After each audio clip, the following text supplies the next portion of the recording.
Vocês estão me ouvindo? Sim, dá pra escutar. Ele saiu? Ah, não, tá aqui. Tá dando para me ouvir? Dá sim, professor. Ah, legal.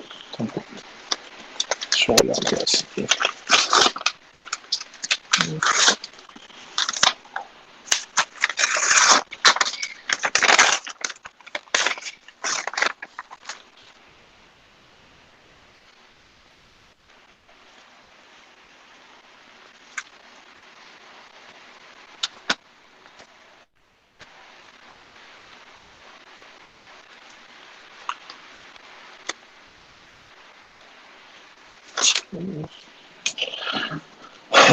Vamos lá, né? Ixi, o que eu fiz aqui?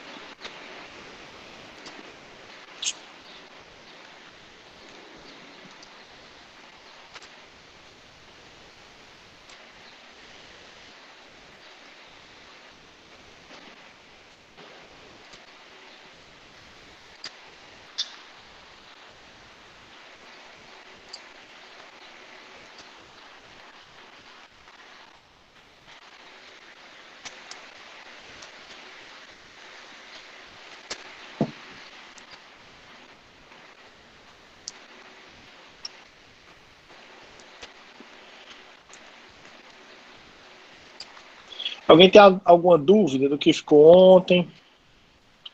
Alguma coisa que queira colocar?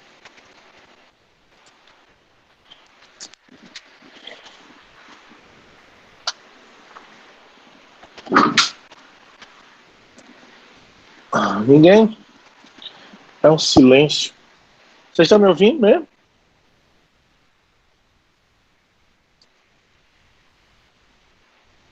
Ah, é porque escreve aqui, né? É.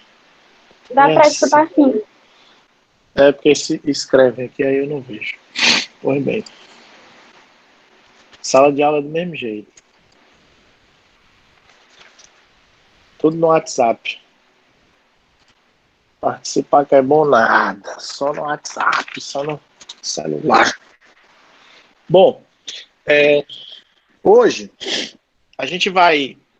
Eu vou me aprofundar com vocês numa dessas técnicas e do uso, né, delas, dessa técnica, que ganhou muita força, principalmente nesse último ano, por conta do uso em larga escala que foi imprimido nessa técnica, que é a técnica de PCR, de reação em cadeia da polimerase, que todo mundo já deve ter ouvido pelo menos falar dela.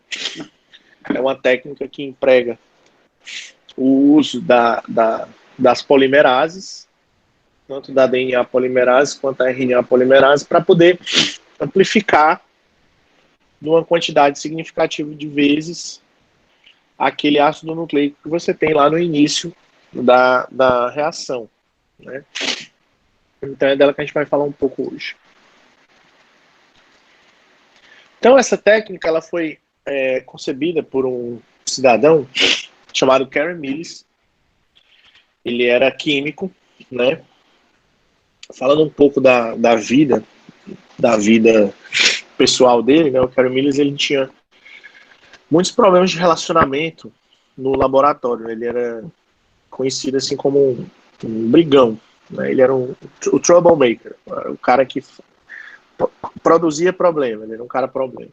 Tinha muitos problemas de relacionamento com os colegas, até mesmo com as mulheres, com as colegas de trabalho. Né? Ele era um galanteador, para não dizer outra coisa. Mas, né, ele tinha aí uma inteligência, uma percepção acima da média. E há uma mitologia em torno da descoberta dessa técnica, né, do PCR, que há quem diga que ele usava algumas substâncias entorpecentes de uso recreativo, né, como, por exemplo, o LSD, e numa dessas viagens, ele teria concebido a ideia da atividade da polimerase sendo empregada para sintetizar de maneira artificial uma série, né, de forma seriada, a amplificação de algumas sequências específicas do DNA. Né, e a partir dessa viagem que ele teve lisérgica, né, ele concebeu a técnica da reação em cadeia da polimerase, que é uma técnica que, quando você entende, ela aparentemente é uma coisa extremamente simples, né, de ser compreendida e, consequentemente, o seu uso. Né. Ela tem o objetivo de basicamente multiplicar as cópias de DNA ou de RNA numa determinada amostra, e hoje ela é uma das técnicas, se não for a técnica mais utilizada atualmente para você poder realizar diagnóstico de vários tipos de doenças. Né? De novo, o objetivo da gente estar discutindo essas técnicas é para que vocês tenham a compreensão de onde elas podem ser usadas, né? E ter, logicamente, uma noção minimamente razoável de como funciona a técnica. Mas a técnica, ela é uma ferramenta, né? Vocês não serão, no futuro, né, biólogos graduados, mestres, doutores de uma técnica. Vocês vão utilizar a técnica para discutir uma ideia, para discutir uma hipótese, para discutir uma tese, né, que é uma distorção que a vida inteira eu escutei, né, e escuto quando a gente fala né, para os meninos que a gente tem em laboratório, da pessoa entender a técnica, é muito bom numa técnica. Você tem que ser bom numa técnica, mas você tem que ser bom na condução de uma ideia. Isso é que é importante. Na hora que você está numa graduação, numa pós-graduação, né, você não pode matar o cientista e fazer com que ele seja um técnico. Nada contra os técnicos. Pelo contrário, são pessoas extremamente importantes no andamento de qualquer rotina. Mas se a necessidade de você fazer uma pós-graduação é você se aprofundar numa tese, numa hipótese. E a técnica, né, ela vem aí com a sua importância. Também é utilizado, né, para você desvendar crimes, é utilizado também na investigação de paternidade. E aí ele tem diversas variações, que eu vou apresentar algumas delas para vocês. Né? Tem a variação onde você amplifica uma sequência maior, uma sequência menor, uma sequência vizinha. Tem o método convencional, que você só vai analisar o produto quando a reação termina. Tem o tempo real, que é quando você analisa a expressão daquilo já ao passo que está sendo produzido. Então tem diversas variações, mas o objetivo final vai ser sempre o mesmo, que é amplificar, que é multiplicar a quantidade de DNA ou RNA. Então aqui a gente tem uma ideia nessa imagem aí de como é que a técnica funciona. Você tem aqui a dupla fita, né, do DNA, que vem aqui do cromossomo. Essa dupla fita ela vai passar por um processo de desnaturação que vai ocorrer pela elevação de temperatura, e essas fitas elas vão se separar.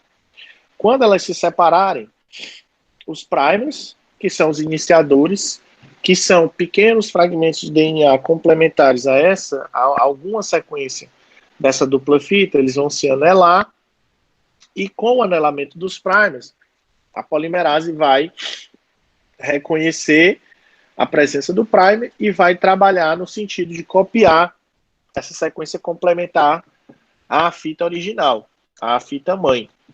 Então, no final de uma dessas sequências, você vai ter o dobro da quantidade de fitas que você teve no começo. E esses ciclos, eles se repetem, né? 20, 30, 40 vezes.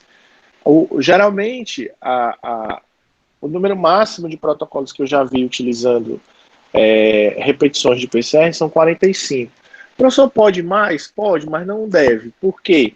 Porque Porque na hora que você multiplica, lembre-se que o aumento que você está fazendo nessa quantidade de cópias, ele é exponencial. Então, com 40 ciclos, com 30 ciclos, você tem aí milhões, às vezes bilhões de cópias. Então, o que acontece? Se você aumenta muito, a capacidade de replicação da polimerase e a capacidade dos químicos que foram adicionados lá no começo, como as bases nitrogenadas, os DNTPs, a enzima, o magnésio, porque tem o kit, você compra, né, da empresa, e ele já vem pré-fabricado, todos os elementos químicos importantes. Então, tudo isso tem um desgaste, né? Ponto 1. Então, a enzima vai se desgastar, os químicos vão se desgastar.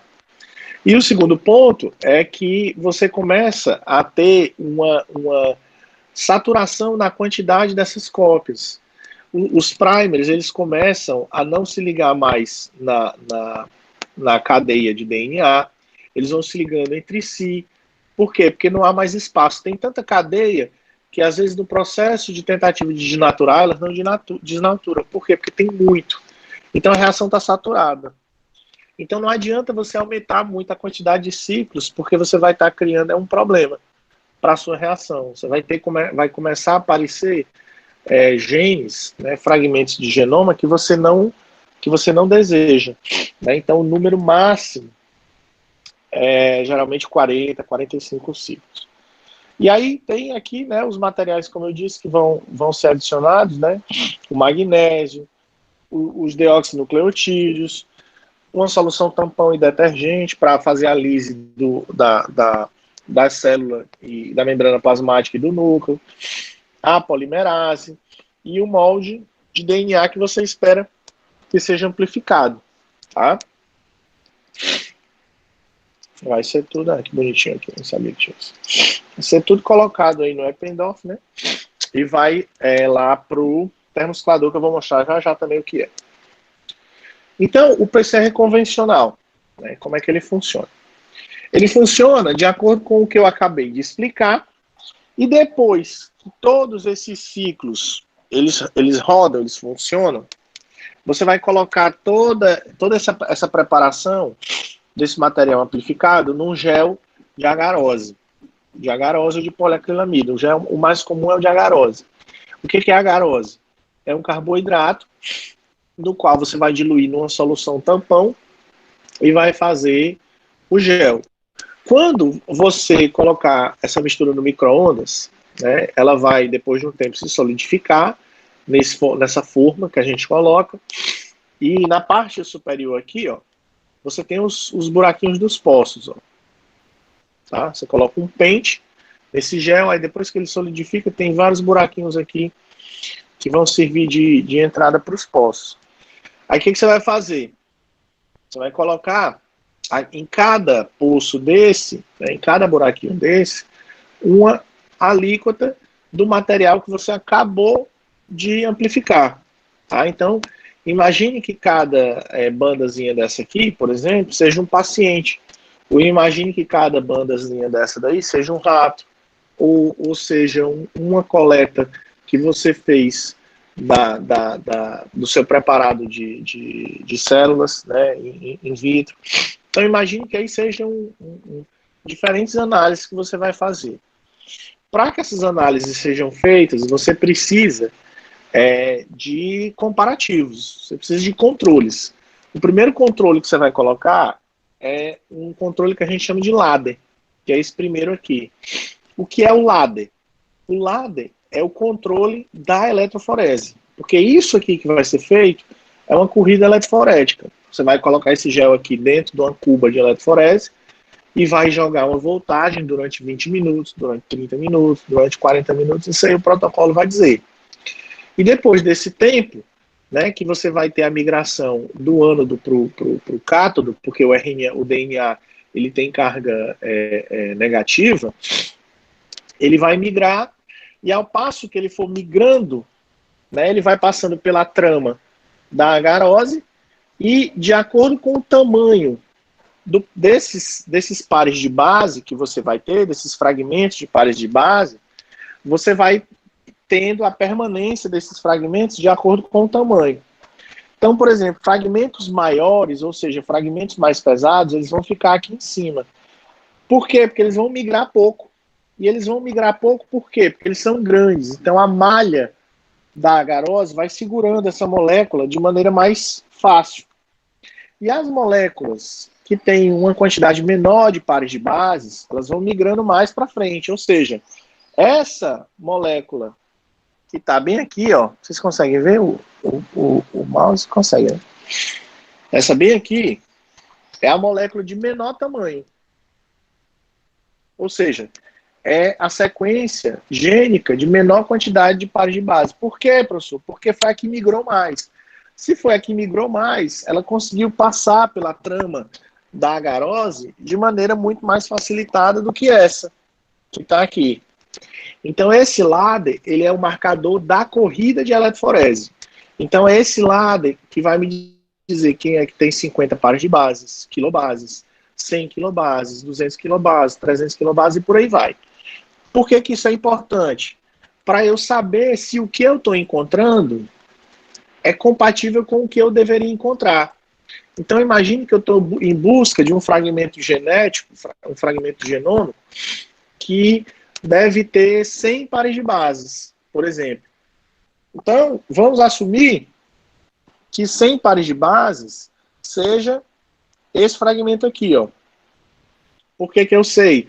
Porque o fabricante vai me mandar uma bula dizendo que a segunda banda do ladder que eu encontrar equivale a 100 quilobases. Então, tudo que eu for procurar na minha amostra, nos meus ratos, nos meus pacientes, na minha célula, que tiver 100 pares de base, vai estar nessa altura aqui, ó. Tá? Vai estar nessa altura. Ou seja, ele diz para mim aonde é a posição ocupada por um fragmento genômico de 100 pares de base. E por aí vai. Tá? Então esse é o primeiro ponto que deve ser observado, é a posição que esse fragmento vai ocupar na corrida. A segunda coisa que tem que ser observada é a expressão da banda. Aí vamos para cá, para esse retângulo amarelo. O que tem no retângulo amarelo aí? Tem 8 fragmentos gênicos, certo?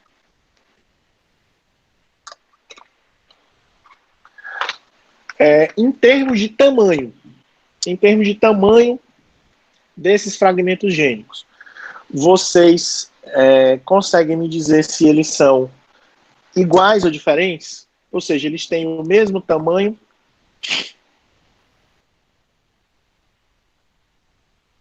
O senhor está perguntando do de vermelho ou amarelo? O de amarelo. O vermelho eu já expliquei, é o ladder. É como se fosse o marcador da corrida. Aí no retângulo amarelo eu estou perguntando o seguinte. Eu já expliquei para vocês com relação à posição.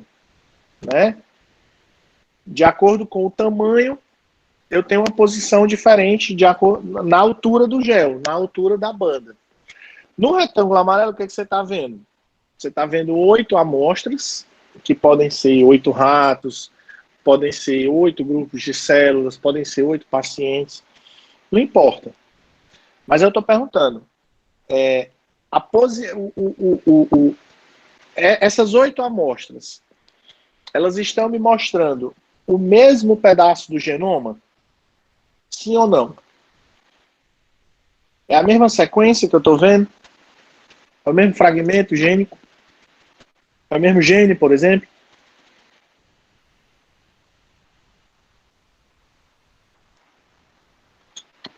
O que vocês acham? Eu acho que se a largura influenciar muito, não.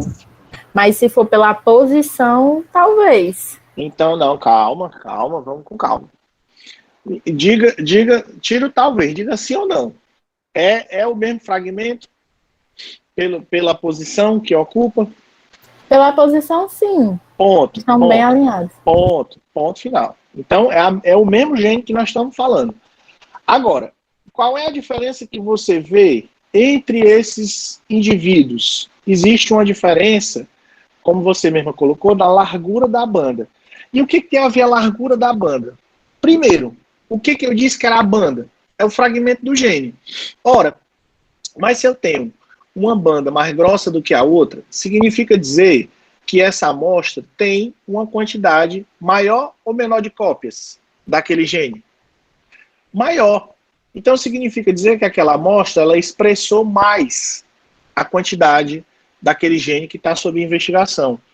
E por que eu sei que a banda está mais grossa, mais fina, mais forte, mais apagada? Porque esse gel, quando você faz, você submete ele também na mesma mistura com uma substância chamada brometo de etídio. O brometo de etídio, ele tem, né, que já nem é mais utilizado. Hoje já é utilizado outras substâncias bem menos tóxicas. O brometo de etídio, ele é muito perigoso porque exatamente ele tem a capacidade de se incrustar no DNA. Então ele tem o risco, obviamente, de ser cancerígeno, neoplásico e blá blá blá. Então, quando você observa, por exemplo, se a gente da esquerda para a direita chamar isso aí de 1 a 8, e você pegar, por exemplo, aqui a amostra 3, ó, a amostra 3, dá para ver aí? Dá. Você pegar aqui a amostra 3 Sim. e comparar com a 6, ó. Comparar essa, 4, 5, com a 6. Eu estou falando do mesmo gene? Sim. Tô. Mas o que a 6 tem em relação ao paciente 3, por exemplo? O que o paciente 6 tem em relação ao 3?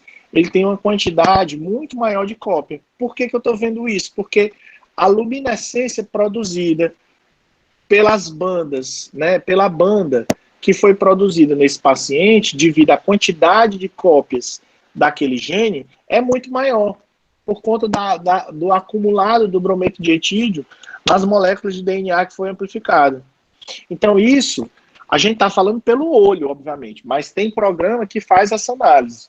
O ImageJ é que você vai padronizar e ele vai comparar individualmente amostra por amostra, e ele vai dizer para você o quanto a mais em relação àquela amostra você teve o aumento ou a diminuição na expressão daquele gene. Então isso aí é uma comparação. E o que são essas outras amostras aqui, ó? Essas amostras aqui são o que a gente chama de controle endógeno. O que é um controle endógeno? É um gene que a gente vai utilizar para ser o controle da expressão fisiológica. Ah, professor, não entendi, não. Imagine que você está querendo estudar, por exemplo, um fenômeno inflamatório. Então você vai medir a interleucina 1-beta. Então você vai olhar para o gene da interleucina 1-beta. Então aquilo que você está fazendo, aquele protocolo que você está induzindo, está produzindo inflamação. Então você vai lá ver a expressão do gene da interleucina 1-beta. Mas como é que eu sei se aquele meu protocolo está aumentando o fenômeno inflamatório por ocasião do aumento da expressão da interleucina 1-beta? Eu tenho que ter com o que comparar, correto? Então eu vou ter que ter o que a gente chama de controle endógeno ou controle interno. Então eu preciso de um gene que, mesmo diante da condição do protocolo que eu estou induzindo, ele não se altere. Então, por exemplo, existe um gene que é muito utilizado, que é o gene da glicose 6-fosfato desidrogenase, que é uma enzima que está envolvida no processo de glicólise. Geralmente, né, isso não é um fenômeno absoluto, ela não se altera diante de dezenas de protocolos que são utilizados. Então, ela é um dos controles internos que você usa para a reação, não para o protocolo, tá? Então eu vou verificar de acordo com a expressão do glicose 6, da glicose 6 fosfato desidrogenase, que é o GAPD8, que a gente chama, como está a expressão daquele meu gene que eu estou investigando. Então perceba que você faz a análise com base em dois controles, tanto no controle interno do próprio indivíduo, da célula, quanto no comparativo que você vai fazer aí, por exemplo, se a gente estiver falando entre os grupos, né? Então eu tenho o grupo controle e o grupo experimental. Então você tem dois comparativos no PCR que você precisa fazer. Tanto o comparativo com relação ao controle interno, da própria célula, quanto a comparação que você queira fazer no seu experimento, que seja um grupo tratado e um grupo controle, tá? Todo mundo entendeu isso aqui mais ou menos?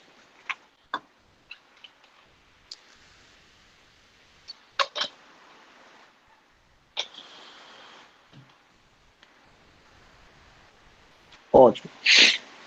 No tempo real, talvez fique até mais claro. E aí a gente tem, esse é o PCR convencional, que a gente vai fazer esse negócio aqui todinho. No fim, eu vou analisar através de um gel, tá? Existe o PCR em tempo real. O PCR em tempo real, a diferença é que eu não vou utilizar um gel. Eu vou utilizar o quê? Eu vou utilizar marcadores de fluorescência. Então, ao passo que essa reação aqui vai acontecendo, eu vou mostrando um sinal luminoso. Ou seja, toda vida que a polimerase copiar uma sequência, toda vida que ela copiar uma sequência nova, com base na sequência antiga, ela vai liberar um sinalzinho luminoso. E esse sinalzinho luminoso, ele pode ser quantificado pelo computador. E ele vai sendo quantificado ao passo que ele vai sendo produzido. Por isso que o nome é PCR em tempo real. Porque o sinal luminoso, né, que vai sendo produzido pela ação da polimerase, ele vai sendo quantificado ao passo que ele vai sendo produzido. Por isso que o nome é PCR em tempo real. O aparelho que faz isso é exatamente esse troço aqui, ó, que é o termociclador. E diferentemente do PCR convencional, que a gente antigamente usava muito, aqueles tubinhos muito pequenininhos, os tubos de PCR, que é uma sacanagem para quem tem mão grande, né? Hoje em dia a gente usa essas placas, que vem com 96 poços. Então, cada pocinho desse aí pode ser um grupo de estudo, ou um camundongo, ou um rato, ou um paciente, né? Independente do objetivo que você tenha traçado. E aí você coloca essa placa aqui, fecha essa tampa, e aí o computador vai gerar todo o protocolo de modificação térmica para que a reação aconteça.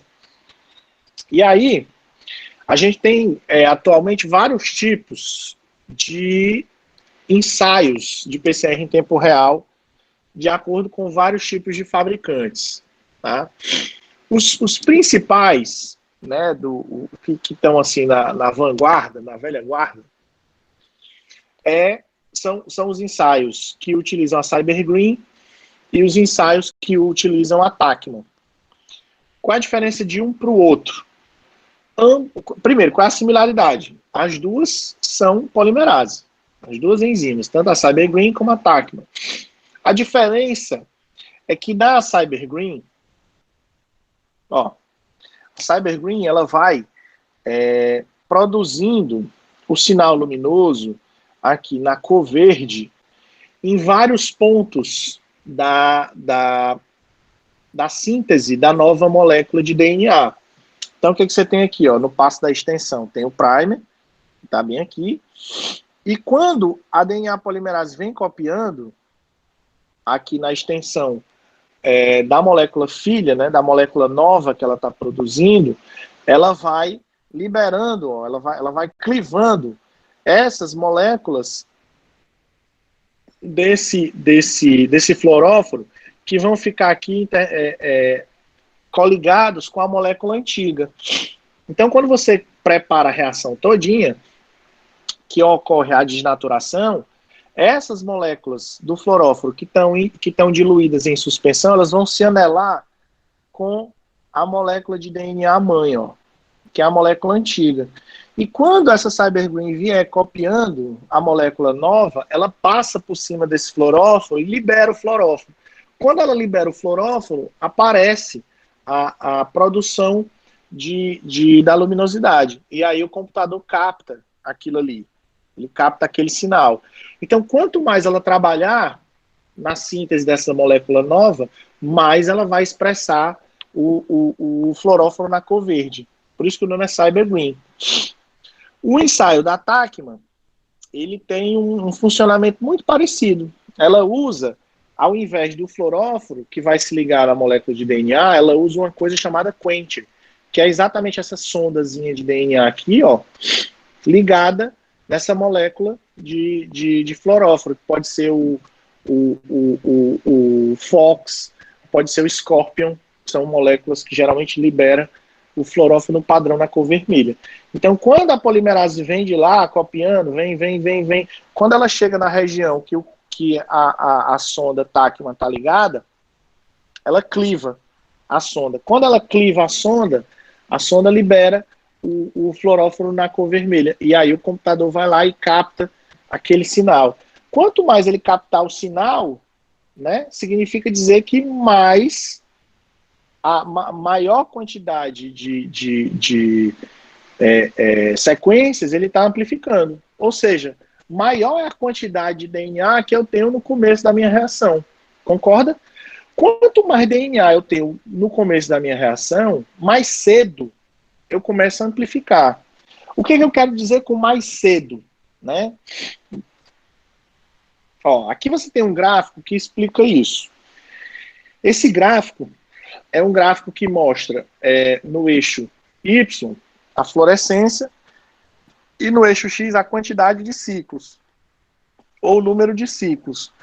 Que ciclos são esses, professor? São esses ciclos aqui, ó, que eu mostrei.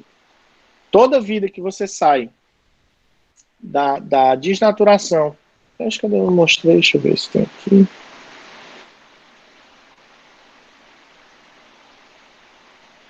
Pois é, deixa eu botar. Não tem problema não.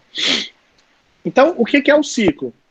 É toda vida que você faz, que o termociclador faz, aquela reação de desnaturação, que é a separação da fita, anelamento dos primers, que é quando os primers vão se ligar nas fitas, e a extensão, que é quando a polimerase vai trabalhar. Aí, esses ciclos, eu disse para vocês que eles variam até no máximo 40 vezes. Então, aqui, você tem 40 ciclos de repetição da reação de termociclagem. Outra figura que é importante que a gente tenha em mente aqui na reação é essa linha pontilhada aqui. Ó.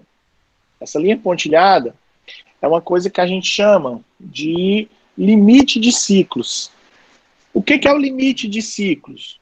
O limite de ciclos é quando o computador percebe que a reação ela está excedendo o background. E o que é background? São amplificações aleatórias que a enzima vai fazer. Ah, professor, mas o senhor disse que a enzima só vai se anelar onde tiver primer ligado. Exatamente. E se o primer tiver, por ocasião de um acidente ou de uma ligação inespecífica que acontece, não é em grande escala, mas acontece. Se acontecer isso, ela vai lá no primer e vai amplificar uma sequência que não tem nada a ver. Não é a sequência que a gente quer.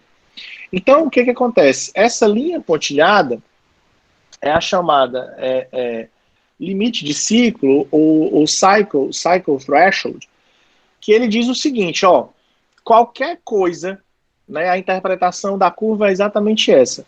Qualquer amplificação que não passe dessa minha linha de cycle threshold, eu chamo de background, eu chamo de ruído. Então, a gente desconsidera tudo que a reação conseguir amplificar que não passe do cycle threshold. Então, por exemplo, essa minha linha azul aqui, ó, que poderia ser uma amostra, por exemplo, toda essa expressão dela aqui de baseline. E esse início, bem daqui, quando ela começa a subir, isso aqui pode ser desconsiderado. Por quê? Porque eu não configuro como sendo uma amostra positiva, por exemplo. Por quê? Porque tudo que for abaixo do limite, do limiar, né, do threshold, o computador vai entender que é ruído e que são amplificações aleatórias.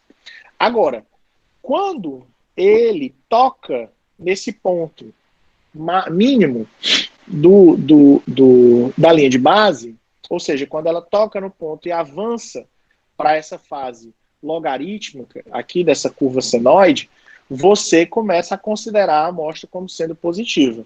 Por isso que o valor de CT, que é exatamente o quê? A quantidade de ciclos que a minha amostra começou a ficar positiva, que eu considero que a minha enzima está amplificando o meu objetivo. Então, você imagina que aqui tenha, por exemplo, eu até tinha um gráfico que era de 0 a 40.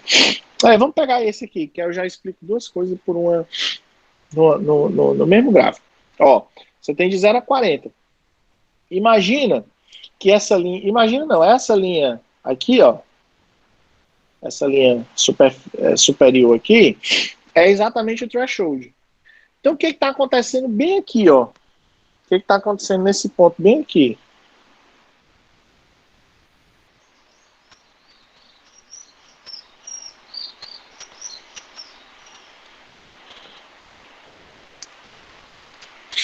Ó, o que está acontecendo bem aqui? Isso aqui fica melhor. Bem aqui, ocorreu exatamente o rompimento do linear basal de ciclos. Ou seja, a partir desse ponto, eu considero positiva a minha amostra. Por quê? Porque a polimerase encontrou o gene que deveria encontrar e começou a multiplicar, começou a amplificar. Até aqui, eu não conto. Por quê? Porque até aqui a gente chama de ruído, a gente chama de background. É como se ela estivesse amplificando sequências que não tinha nada a ver. Tá? Então, quando chega nesse ponto e passa, a gente diz que aqui é o CT da reação. O que é o CT da reação? É a quantidade de ciclos que ela indicou como sendo positiva. Então, vamos transportar esse exemplo para o diagnóstico do COVID. O diagnóstico do COVID é exatamente uma curva como essa. Você vai colher a amostra do cidadão, vai extrair o RNA total daquela amostra e vai submeter ao PCR em tempo real. Né? Quando acontecer isso, se o seu paciente for positivo, o que vai acontecer? Você vai verificar uma curva como essa aqui no marcador do gene do vírus. Concorda? Por quê? Porque o paciente é positivo. Então, eu vou ver a curva de amplificação. Agora, importa se o meu paciente tem mais vírus ou menos vírus? Qual a importância do paciente ter mais vírus ou menos vírus? Professor, o que o senhor quer dizer com mais vírus ou menos vírus? É o nível de infecção, o nível de carga viral que ele recebeu. Se ele tem mais ou menos. Importa, sob o ponto de vista clínico? Importa. Porque se ele tem mais cópias de vírus, a infecção que ele vai desenvolver provavelmente vai ser pior. Agora, sob o ponto de vista dessa curva aqui que eu estou mostrando para vocês. Qual é o impacto dele ter mais vírus ou menos vírus? Lá na nasofaringe, na orofaringe, blá blá blá. Hã? Gente, um de cada vez, porque vocês falam tudo ao mesmo tempo, aí complica demais.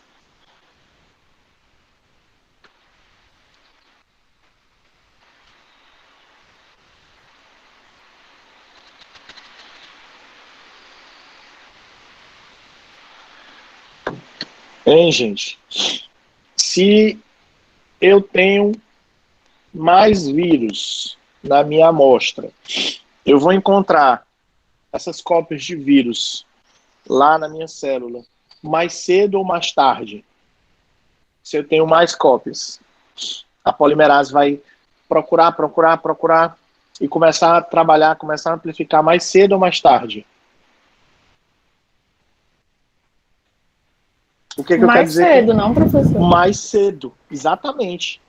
Então, a quantidade de ciclos que você vai precisar que a reação aconteça para que eu encontre o vírus é maior ou menor? A quantidade de ciclos que a reação precisa. Menor, exatamente. Então você vai ter um CT pequeno, que é o que a gente chama para poder inferir a viremia. Então, através do CT, você consegue inferir quanto de vírus tem. Ou seja, quanto menor a quantidade de ciclos que você precisou para encontrar aquele genoma, aquele gene do vírus, da bactéria, da doença, seja lá do que for, significa dizer que mais cópias daquele gene você tem no início da reação. Ou seja, menos trabalhoso foi para a enzima encontrar o gene e começar a copiar, e começar a amplificar. E o contrário é verdadeiro.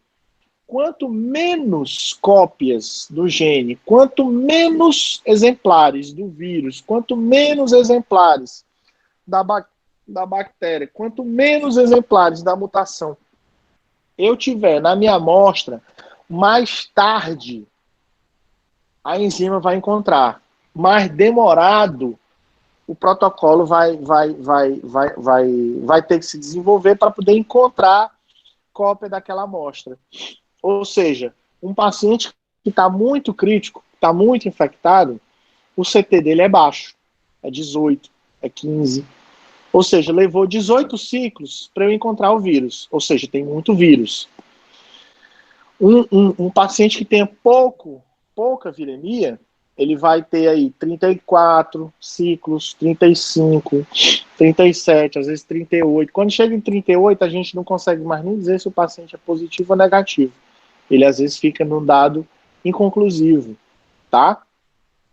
O que você entender essa história do CT ser mais cedo ou mais tarde? Acredito que sim. Exato, não tem muito segredo não. Quanto menor a quantidade de ciclos você vai levar para encontrar o material genético, significa dizer que mais cópias você já está começando a reação. Ou seja, a polimerase teve menos trabalho para poder começar a amplificar aquilo ali e chegar num nível minimamente detectável de liberação de fluoróforo, e o computador dizer assim, ó, positivo, ali já começou a aparecer o fluoróforo, certo? Esse gráfico também ele serve para mostrar que aquela história do gene de referência que eu falei para vocês, ela não é uniforme. Ó, foque primeiro nessas duas curvas aqui, ó, essas duas. Essas duas curvas, elas mostram a expressão exatamente daquele gene que eu estava falando naquela hora, da glicose fosfato desidrogenase, tanto num grupo controle quanto num grupo tratado. Para esse experimento aqui, ó, o GAPDH é o melhor gene endógeno, é o melhor controle endógeno. Por quê? Porque, ó, tanto o meu grupo controle quanto o meu grupo tratado tiveram a mesma expressão de cópias de DNA. Ou seja, aquele tratamento que eu fiz naquele meu rato, naquela minha célula, naquele grupo de pessoas, não modificou a expressão do GAPDH. Ou seja, a expressão do GAPDH no grupo controle e no grupo tratado é a mesma. Ou seja, ele é um bom controle endógeno para você comparar o seu processamento de trabalho, o protocolo que você fez. Só que isso não é uniforme. Por exemplo, ó, tem marcadores, tem genes, como por exemplo o TNF-alfa. Compara. O TNF-alfa aqui, nesse experimento, ele não foi um bom controle endógeno. Por quê? Porque o grupo controle, ó, e o grupo tratado, eles tiveram uma expressão significativamente diferente. Como é que eu sei, professor, a expressão diferente? Olha para o CT. Ó, o CT do grupo tratado foi em torno de 26 um pouquinho. Do grupo controle, está em torno de 30, 31. Ou seja, os CTs eles estão muito longe. Significa dizer que o tratamento que você fez modificou a expressão daquele gene. Então, ele não pode ser usado como um controle ideal para você comparar o controle com o experimento. Então, você tem que escolher o outro gene. Ah, professor, então não é uniforme, não? É não. E quem é que vai me dizer isso? Você vai olhar na literatura, tá? Do que você quer fazer. Ah, eu quero fazer um protocolo de câncer.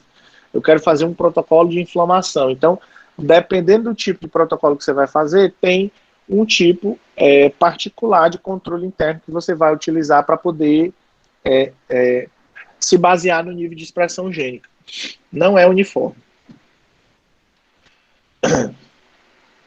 Aqui é só mostrando o funcionamento da TACMA que eu mostrei para vocês aqui, ó. Tá? Eu coloquei lá porque eu achei que eu não tinha colado essa figura comparando. Mas é a mesma coisa. Eu vou espirrar aqui.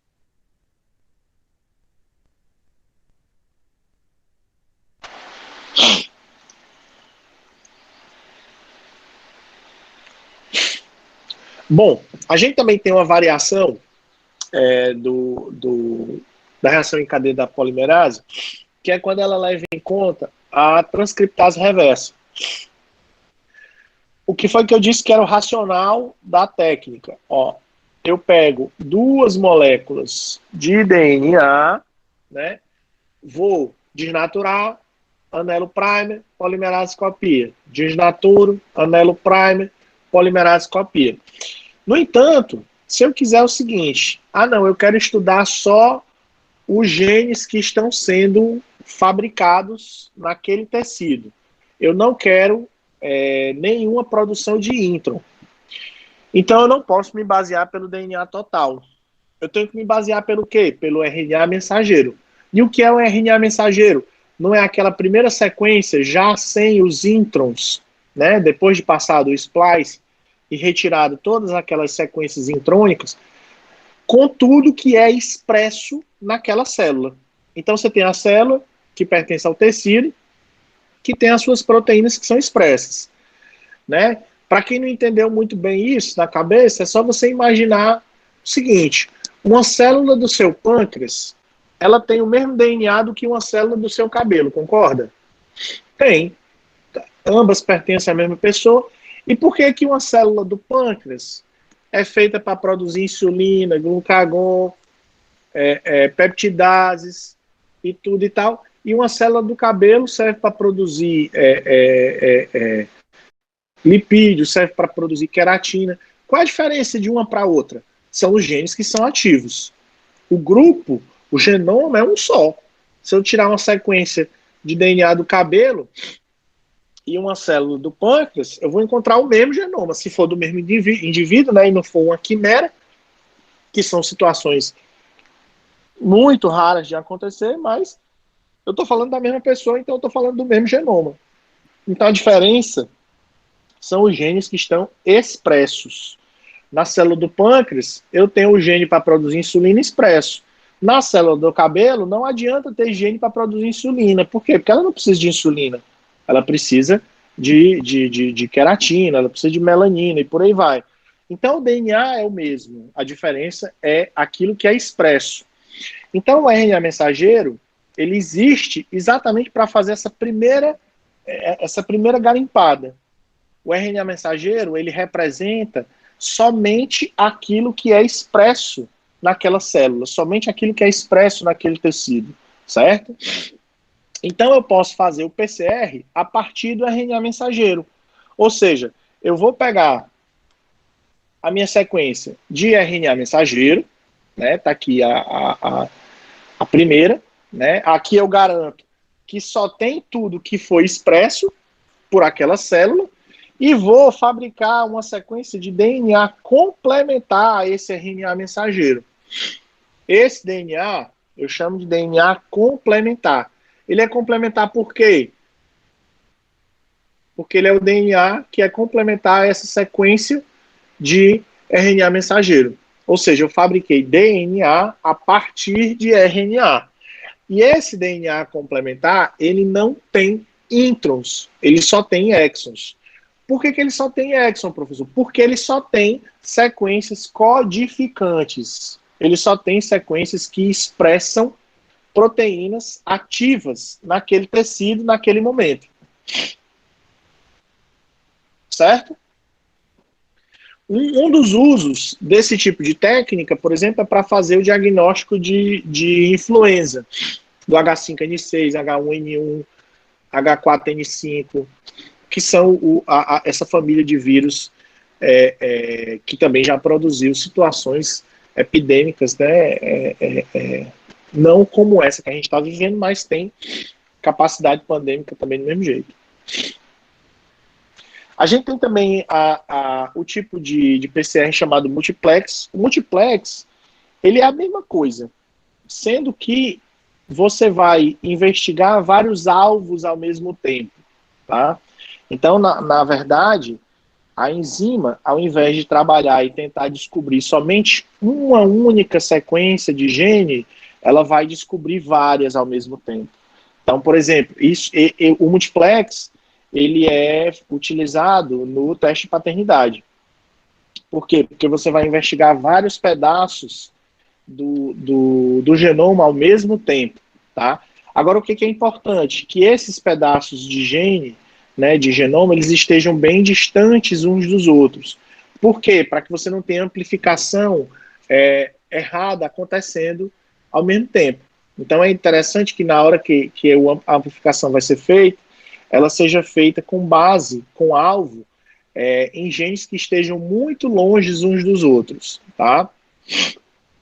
Também é feito esse tipo de PCR no diagnóstico de duas doenças negligenciadas, tropicais negligenciadas, como é o caso da brucelose e da tuberculose ao mesmo tempo, tá? É importante que se diga isso. Então, ela vai investigar a sequência da bactéria, tanto de uma como da outra ao mesmo tempo.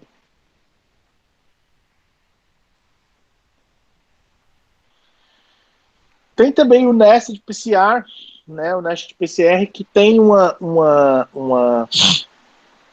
variação que não é nem variação, é porque o pessoal, depois que a técnica foi inventada, ficou mais ou menos todo mundo querendo inventar uma coisinha em cima dela, né? A técnica foi concebida, foi uma explosão, né? Todo mundo começou a usar, e aí o pessoal foi se debruçando em cima da técnica e foi adicionando a sua assinatura, né? Vamos dizer assim. Então vocês percebem que não muda muita coisa. O racional é o mesmo. Você tem a polimerase, o primer e a sequência que você está investigando. As variações, né, o pessoal foi inventando, e aí foi se criando novos nomes e tal. Mas o nested PCR, a modificaçãozinha que ocorre é porque vão ser feitas duas amplificações daquilo que você está investigando. Você vai fazer primeiro uma amplificação maior, que vai pegar um pedaço do genoma maior do que o que você quer, ou seja, então eu vou ter um primer que vai se anelar aqui, um primer que vai se anelar aqui, mas eu não quero estudar esse pedaço todo, tá? Eu quero estudar só esse pedaço aqui, ó, tá? Então eu faço uma primeira reação com esses alder primers aqui, que vão flanquear a região um pouco mais longe, né, daquilo que eu quero, e tem os nested inner primers, que são esses aqui que vão flanquear a região mais de dentro ainda, mais específica. É como se você estivesse fazendo um protocolo para limpar, para poder filtrar essa, vamos dizer assim, essa sujeira genômica que você pode ter amplificando sequências que não tenham tanto interesse.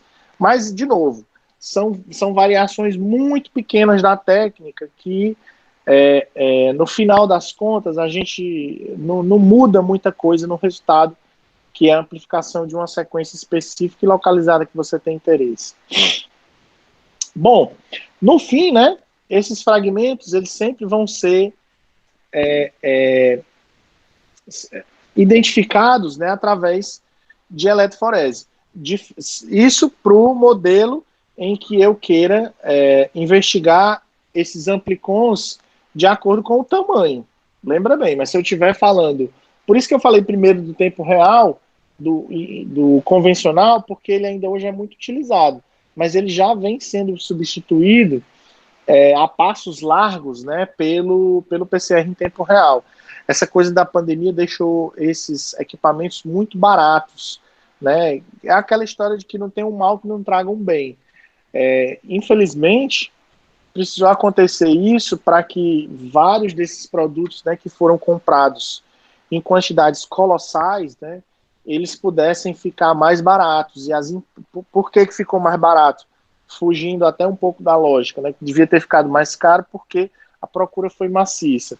Mas o que aconteceu é que mais empresas começaram a fabricar isso, né? Então, obviamente, que o preço também ficou muito mais barato. Não só dos insumos, mas dos equipamentos também. Pra você ter ideia, um aparelho como esse aqui, ó, ele é em torno de R$ 100 mil, né? E assim, R$ 100 mil no dólar da época, né? Eu tô falando isso há 5, 6 anos atrás. Hoje, ele deve estar bem mais caro, porque o dólar, né, tá a quanto? Tá em R$ 6, R$ 7, não sei já. Então ele ficou bem mais caro. Então, com essa situação toda, mais empresas fabricaram esses equipamentos, esses insumos, então eles reduziram-se o preço, né? Foi uma coisa interessante que aconteceu. Mas a separação disso, né, ainda pode ser feita por gel de agarose, né, ou por eletroforese em gel de agarose. Quando eu for falar do blot, né, eu vou mostrar para vocês essa separação bem direitinho como é, que é o mesmo racional para proteína. É a mesma coisa, tá? Para proteína, para investigar a presença da proteína. Por que a gente vai falar também de blot? Porque a investigação da proteína ela é algo que tem que ser feita casado com a investigação genômica, tá?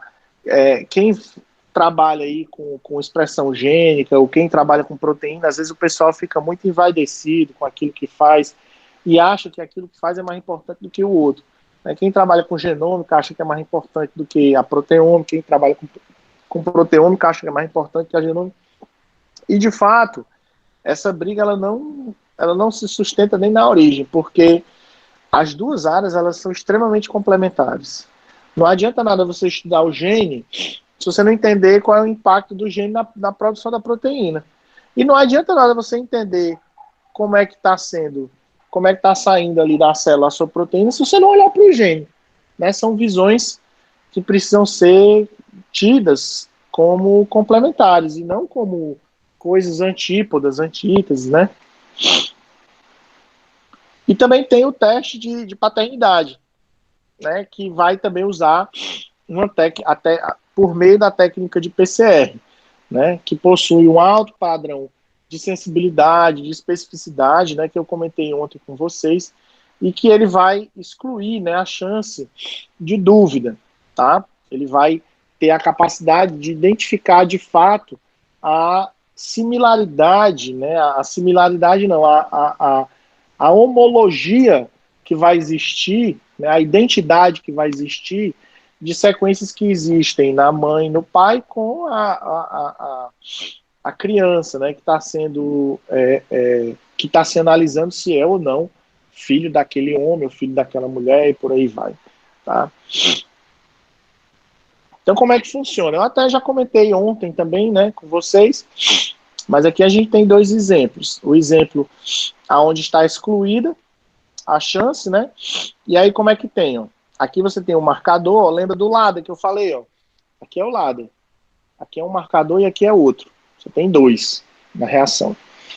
E depois da eletroforese, está aqui as bandas da mãe, está aqui as bandas da criança e está aqui a banda do genoma lá de duas regiões gênicas, né, dessas regiões STRs, que são esses short tandem repeats, que são pequenas sequências de repetição em tandem, que é como se fosse TTTTT, AAA, GGGGG, né? Então durante a investigação eles pegam essas pequenas regiões de tandem que você espera que exista identidade, você espera que exista a homologia exatamente naquele nicho genético ali, da criança com a mãe e da criança com o pai. Ou seja, eu espero que eu produza uma banda que naquela criança que tenha vindo uma do pai e uma da mãe. Tá? Então, o que você tem no primeiro caso aqui, ó? tá aqui as bandas da criança, tá aqui as bandas genômicas da mãe. Então, essa daqui é muito fácil. Veio da mãe. E essa daqui? Não veio da mãe. Teria que ter vindo de quem? Do pai. Esse indivíduo que está sendo testado tem essa banda nessa altura? Tem esse gene nessa altura? Não. Então está excluída a chance desse cidadão aqui ter relação paternal com essa criança. Tá? Você não diz que ele não é o pai. Você diz que está excluída a chance dele ser o pai. E no segundo caso, ó, você tem aqui o ladder, o marcador, a digníssima, com as suas duas bandas aqui. Ah, professor, por que aqui as bandas dela estão mais longe do que dessa? Porque aqui são outros STRs. Foi identificado uma outra região em tandem, tá? Tá aqui o dozinho zoião, né? Quem assiste Garra da Patrulha entende o que é. Tá aqui da mãe, da Gilda, o dozinho zoião, aí tá aqui o dozinho zoião, tá aqui o da mãe, que ele recebeu dela, e tá aqui o que ele recebeu do pai, né? Do Gildo. Ou do. Como é o nome dele? Aquele que é o chifrudo lá, me esqueci agora. Cornélio, seu Cornélio, exatamente, pronto. Exatamente, tá aqui o do Cornélio. Só que aqui, né, no caso, deu certo. Então, ó, essa banda, né, dessa criança aqui, veio dele. Então, está excluída a chance dele não ser o pai. Tá? Então, o juiz já olha e disse, meu filho não tem para onde correr. Pode pagar pensão, porque aqui está excluída a chance de desse filho não ser seu. Né? Está categorizado aí por conta da presença da região gênica aí que ele passou para a criança. Tá?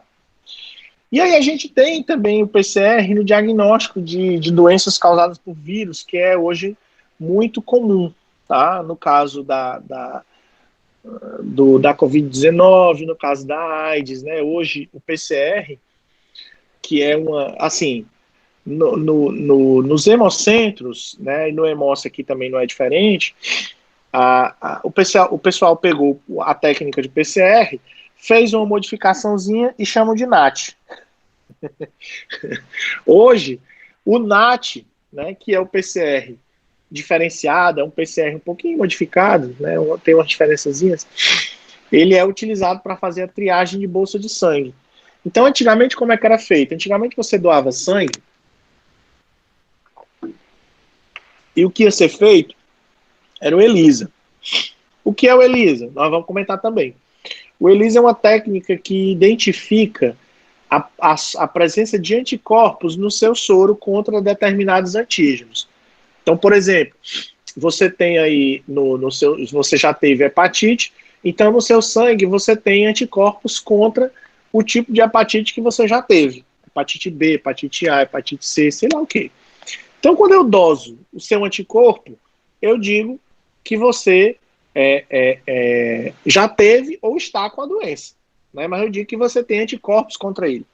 Só que se por um motivo o seu sistema imunológico falhar e você ser portador de um micro-organismo, de um patógeno, de uma condição, sei lá o quê, e você não tiver montado resposta, concordo que você não tem anticorpos?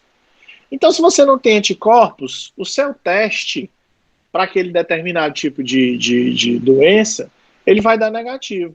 No entanto, ele é um falso negativo. Por quê? Porque, a bem da verdade, eu não consegui dizer que você era negativo sob o ponto de vista de ter ou não o agente patogênico. Eu disse apenas que você não tem anticorpos contra ele. Então, antigamente, era até uma situação comum a pessoa que recebia sangue, recebia transfusão de sangue, ela sai contaminada com HIV, por exemplo. Ela sai contaminada com Chagas, né, com doença de Chagas. Ela sai contaminada com hepatite. Era relativamente comum. Hoje, com o PCR, não. Com o NAT, né, que o pessoal chama. Hoje, com o PCR, não. Você não está olhando para o anticorpo. Eu vou olhar para o DNA do vírus. Eu vou olhar para o DNA da bactéria. Eu vou olhar para o DNA do protozoário. Ou seja, eu não vou esperar que você tenha ou não montado resposta imune. Se você tiver o patógeno, se você tiver a bactéria, ela está lá, o DNA está lá. Então o PCR vai encontrar.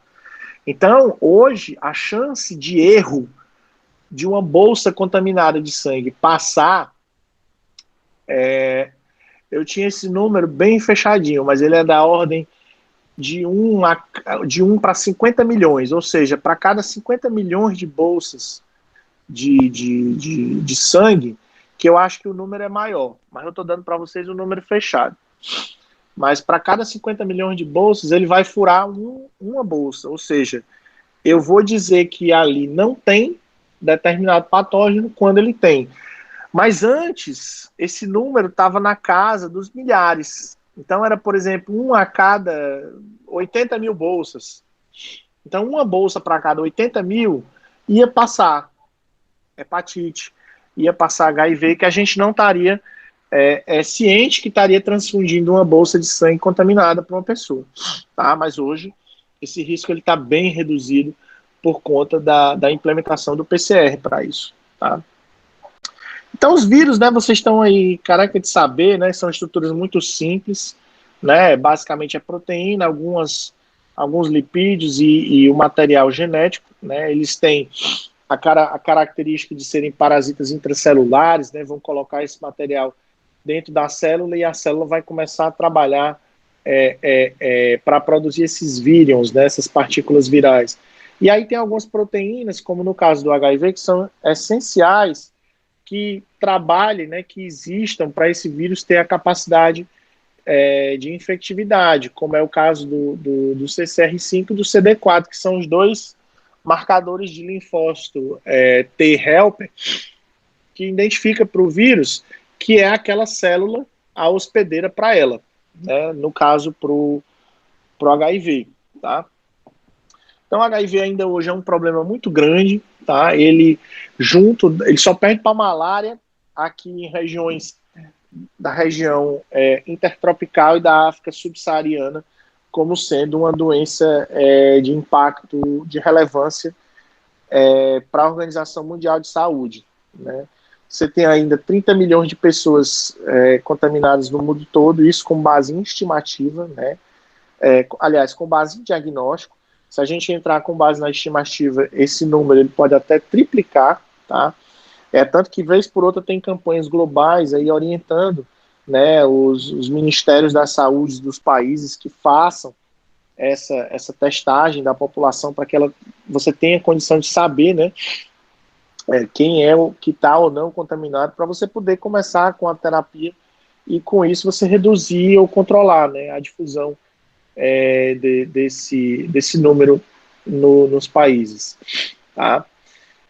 Existe ainda uma preocupação com relação à difusão, né, à disseminação desse vírus ainda no mundo, né, apesar da gente já estar vivendo os primórdios da cura, né, a gente já compreender muito bem como é que funciona o vírus, né, como é a capacidade de infecção dele, como é o comportamento dele na célula, e a gente está vivendo aí os primórdios da cura com o tratamento, né, já tem o RAART já é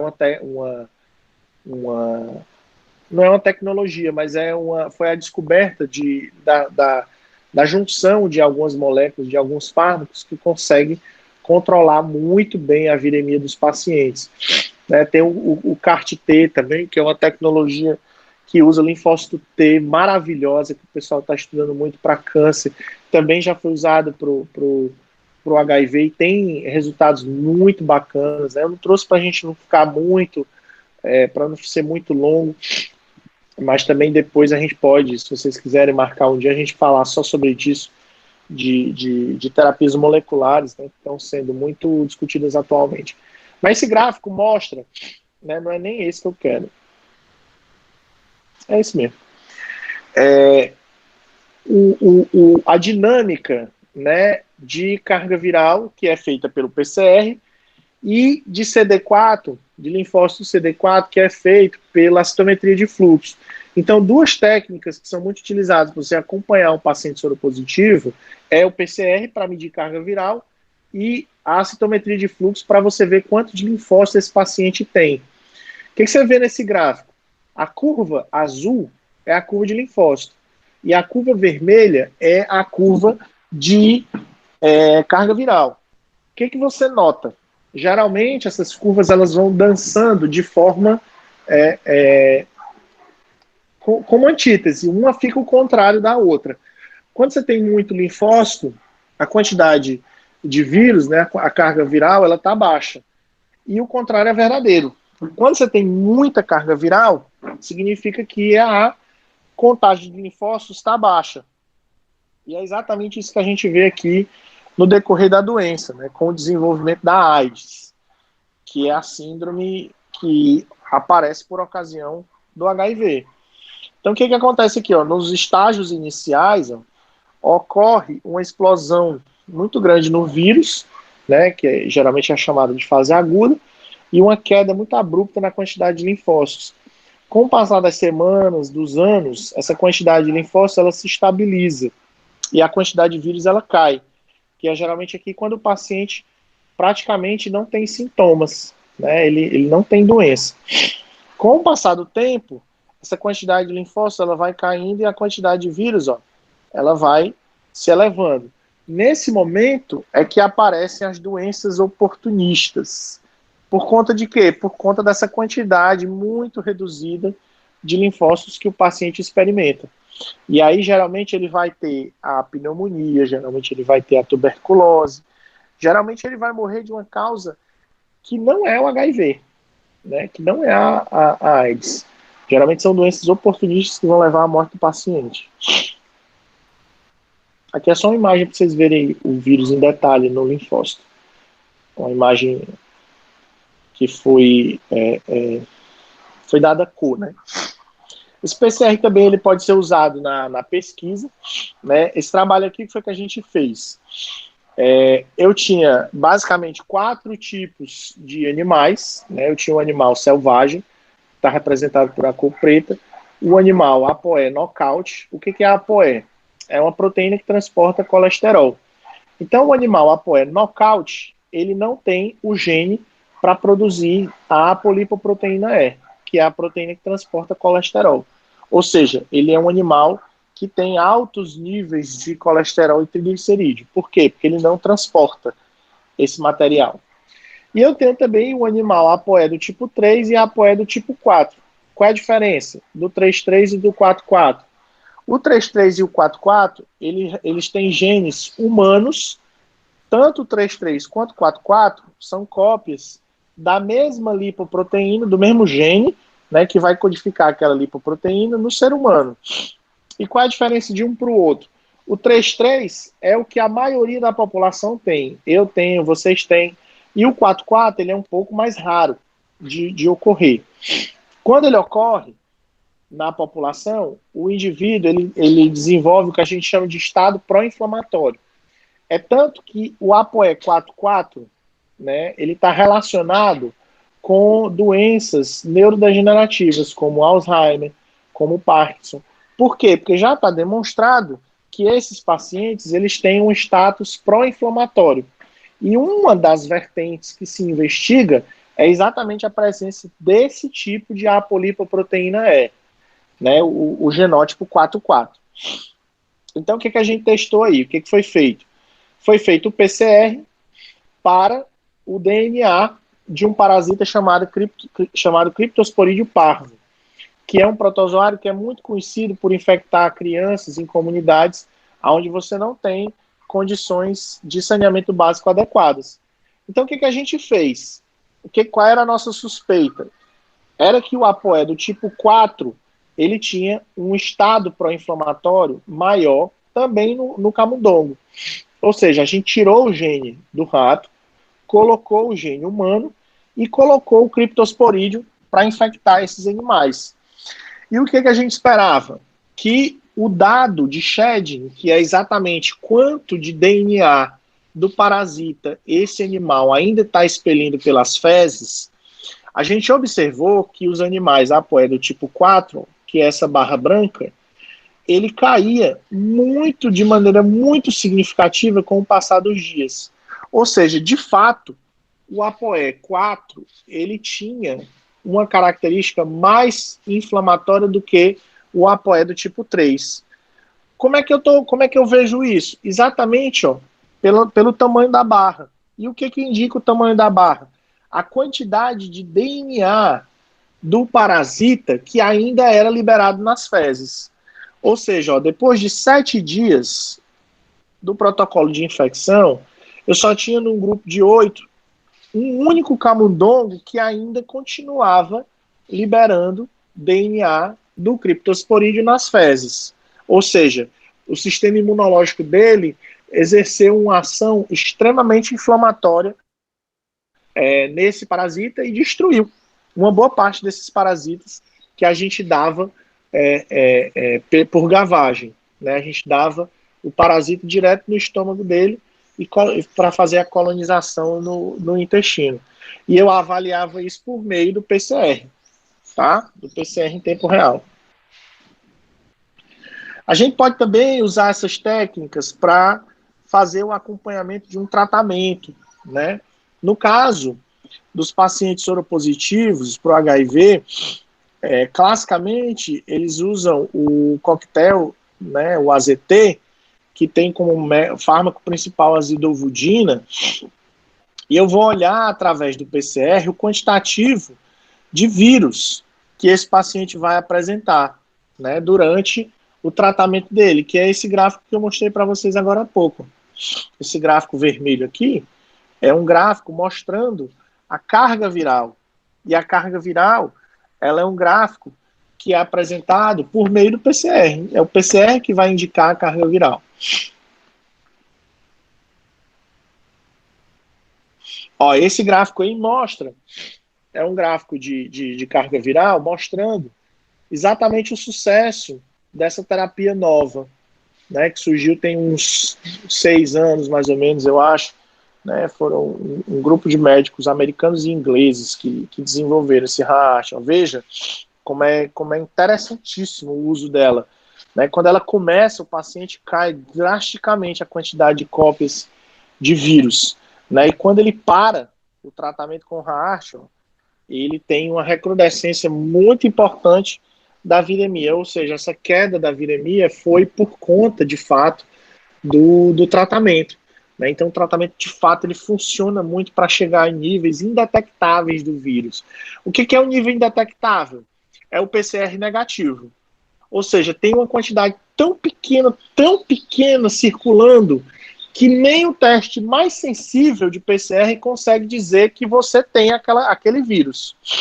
Então, você é considerado soro negativo. Tá? O pessoal geralmente tem muito cuidado para falar de cura, por quê? Porque você pode soroconverter, você pode modificar, né, o status do exame com o passar do tempo, certo? Por algum motivo, né, por interrupção de tratamento, por o aparecimento de uma doença oportunista, por um problema nutricional, vários fatores podem promover esse tipo de coisa. O Remdesivir foi um fármaco, né, que no começo dessa pandemia o pessoal estava investindo muito, achando, né, eu particularmente achava que ele ia ser a salvação da lavoura por conta do mecanismo que ele tem. Né? O Remdesivir, ele vai lá no RNA da célula e ele impede, né, ele bloqueia a transcrição do segmento do RNA do vírus. Ou seja, o Remdesivir é uma molécula, é uma prodroga é uma enzima que vai lá no DNA e vai impedir que a sequência do vírus seja transcrita. Ou seja, eu vou ter o bloqueio, né, da multiplicação do vírus com base no uso de uma droga. Ele depois, né, mostrou resultados, mas foram resultados bem tímidos e tal. O FDA ainda aprovou, ainda foi aquela coisa, mas ele não mostrou os resultados animadores que estava todo mundo esperando. Eu, particularmente, estava esperando muito mais do que o que ele mostrou, mas foi um negócio assim, fogo de palha. Né? Realmente a esperança ficou toda em cima da vacina. Ainda tem alguns ensaios sendo feitos aí no mundo, com célula-tronco, até com o próprio CAR-T, que são os linfócitos e tal, mas como a vacina já chegou, né, é muito mais importante que a gente vá melhorando a vacina, logicamente desenvolvendo, né, moléculas para tentar tratar aí de pessoas que podem ficar desenvolver casos graves, mas a coisa está muito mais em torno da vacina. Isso é de um trabalho do grupo francês mostrando, né, de onde é que a gente tirava toda a animação que a gente estava com o Remdesivir. Aí é um trabalho mostrando 5 pacientes, mostrando a carga viral medida por meio de PCR em tempo real, depois da administração do Remdesivir. Ó. Aqui é o paciente 1, paciente 2, paciente 3, 4, 5. O que acontece? Tá aqui o paciente vem na carga viral, quando toma o Remdesivir, o que acontece? Pum, a carga viral cai para zero, cai para níveis indetectáveis. No paciente 2, não funcionou muito bem. No paciente 3, pá, níveis indetectáveis. Paciente 4, pá, níveis indetectáveis. Paciente 5, administra o Remdesivir, pum, níveis indetectáveis. Então, isso foi muito animador. Mas quando você olhava num grande contingente populacional, ele não tinha tanta expressão.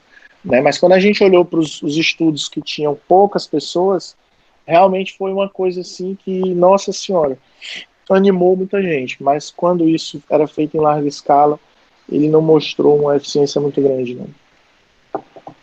Agora eu quero que vocês façam isso daí, né? Já que é uma oficina, a proposta também é que vocês sejam ativos, né? Então eu queria que vocês lessem esse caso clínico e me dissessem alguma coisa. Eu vou dar 3 minutos.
Estão lendo? Sim, professor. Acho que eu já cheguei a uma conclusão.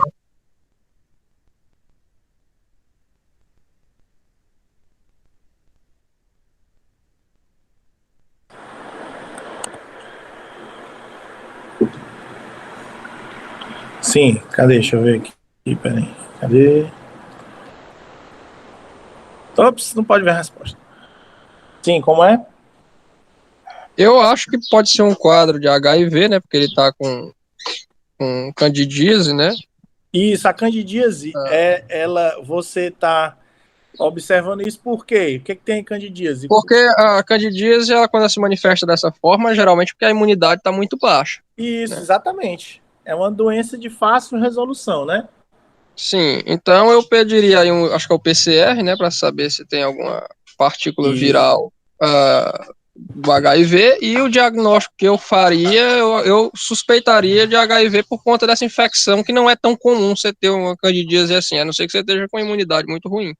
Exato. E você olha pela história que ele conta, né? Ó. Exatamente, o histórico dele de fazer sexo com várias parceiras, sem Isso. preservativo, porque poderia ser, por exemplo, um câncer, uma coisa do tipo. Mas por que pensar nisso se ele mesmo já chega e diz que sai por aí com todo mundo, sem preservativo, sem nada? Então, é o Exatamente. caminho mais lógico. Exatamente. Perfeito. Tem também a possibilidade de você fazer o sorológico do HIV, né? Também é feito pelo Western Blot e por ELISA também se faz. Muito bem. Esse aí agora. O chinês. Chinês aí já. De Wuhan logo. Aí não precisa nem ir atrás, basta saber que é de Wuhan, a gente já sabe o que é. Aí já matou, né? Não dá para entender bem aí o que é, né? Aí deve ser a história do coronavírus, né? Foi solicitada aí investigação molecular, blá blá blá. Saturação aí tá quase morto, né? Incompatível com a vida. Presença de lesões aí no, no alvéolo, né? Nos pulmões, que também é característico. Aí o resultado do teste aí, né? Do PCR, você caracteriza como sendo detectável. Você também não diz em positivo ou negativo, né? Outra particularidade que que o PCR tem. Você vai falar em ser detectável ou não. Beleza? Tem alguém que quer fazer alguma pergunta? Vixe, desceu. Vem cá, vem, pessoal. Tá na hora de acabar. Já também conheci o povo aqui. Vem dar oi pra todo mundo. Quer não? Ah, não vai não. Já estamos terminando. A chefe, né? Tá pedindo pra acabar, né? Sim, sala bem. Dúvidas? Ó, estão dizendo que você é uma fofa. Diga oi assim, o pessoal fala. Diga oi, alunos. Tá bom, gente? Amanhã a gente se encontra nesse mesmo bate-horário. Fala aqui. Ó, aqui tem uma águia. Uma arpia. Vem ver a águia aqui, ó. Olha aqui como é. Não, é meu. É meu. É do meu Wallace. É meu Wallace. É meu Wallace. Tá bom. Tchau, meu povo. Pérolas do EAD, exatamente. Hein? Sai dessa ligação. Sai dessa ligação. Até amanhã. Sai dessa ligação. Gente, Quem não assistiu, obrigada quem não pela aula, assistiu depois da professor. gravação. Tchau. Sai dessa ligação. Tchau. Sai dessa ligação.